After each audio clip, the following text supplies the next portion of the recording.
Boa tarde. Hoje é um segundo vídeo, né?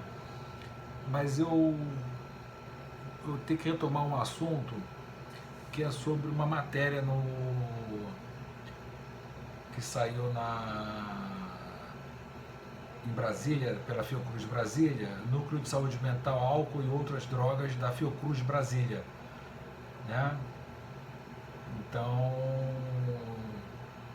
eu vou fazer alguns comentários dessa matéria, vou dar continuidade, seria a parte 2, né? A matéria é da Natália Gameiro e ela é uma matéria do sociólogo Paulo Delgado, tá? Que falou durante a abertura da segunda jornada acadêmica de saúde mental interdisciplinar. Profissionais de saúde, residentes, né? Uma série de... Então, eu já falei no outro vídeo sobre o objetivo, o primeiro parágrafo. Agora eu vou falar sobre o comentário que ele faz da política de cuidado pela família.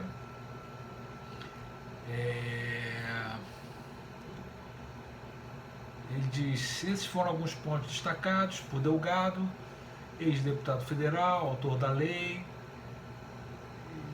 que redireciona o modelo de atenção em saúde mental, ele, afastando-se das internações psiquiátricas para o cuidado em liberdade e garantindo proteção e direitos aos pacientes portadores de sofrimento mental. Paulo lembrou que foram mais de 30 anos de debate até a formulação da lei, que passou por diferentes governos em seus 18 anos de existência. Bom, eu primeiro chamo a atenção, né, o fato dele ser, não que ele não possa, né, ele fala sobre afastando, sair de um modelo. É como se antigamente o modelo fosse para internar.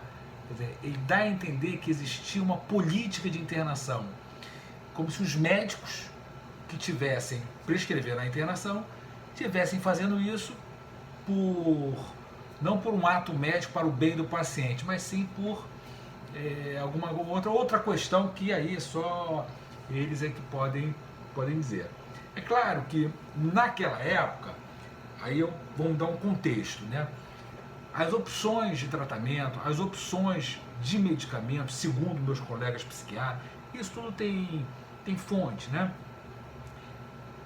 Você tinha uma certa restrição no modelo, na terapêutica medicamentosa.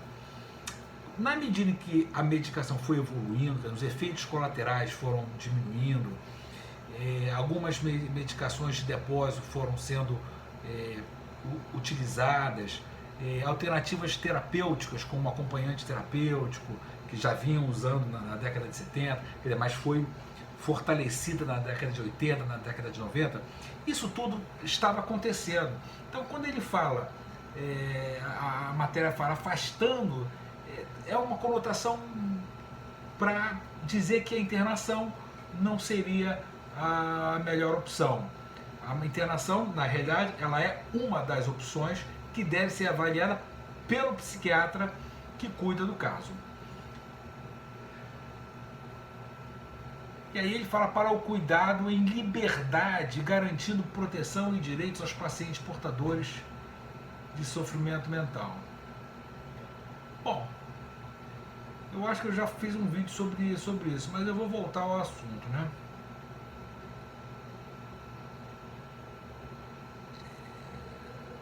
Quando ele fala para o cuidado em liberdade, vocês percebam que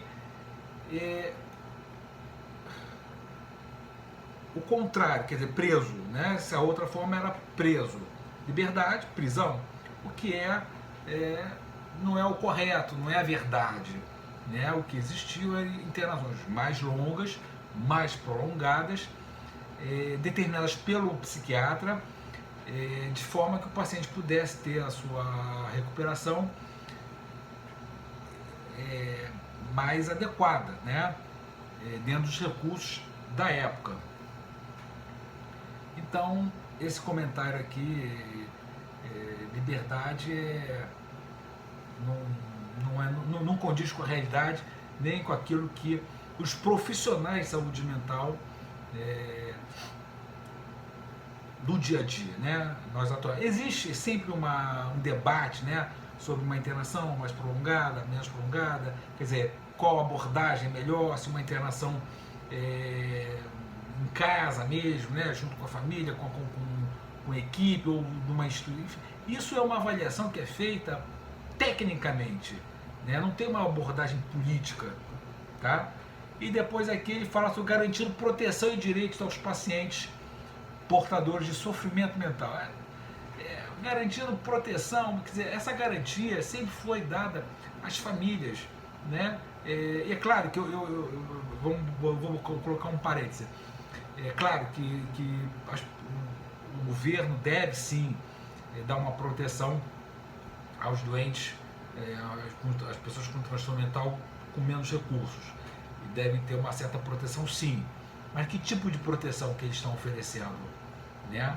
O que a gente vê hoje em dia não tem proteção.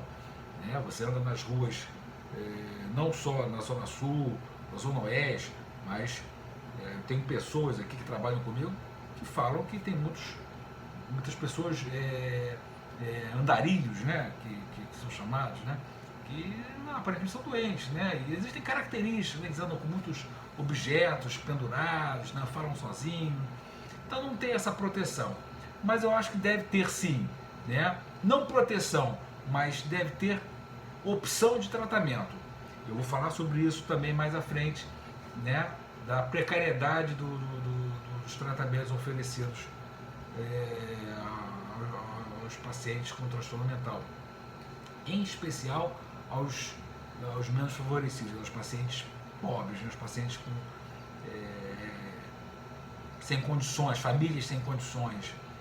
Então, nós que trabalhamos, quando eu digo nós, eu estou incluindo até as pessoas que pensam diferente, ou abordam de outra maneira, mas todos nós ficamos sentidos quando a gente vê um paciente desses na rua, né? A gente percebe que é uma pessoa com algum transtorno mental, a gente percebe, e isso machuca um pouco, porque a gente sabe que bastaria um local adequado, uma residência, ou até mesmo um hospital grande, um hospital onde ele pudesse ter lá uma assistência com um enfermeiro, para tomar um banho, para tomar medicação.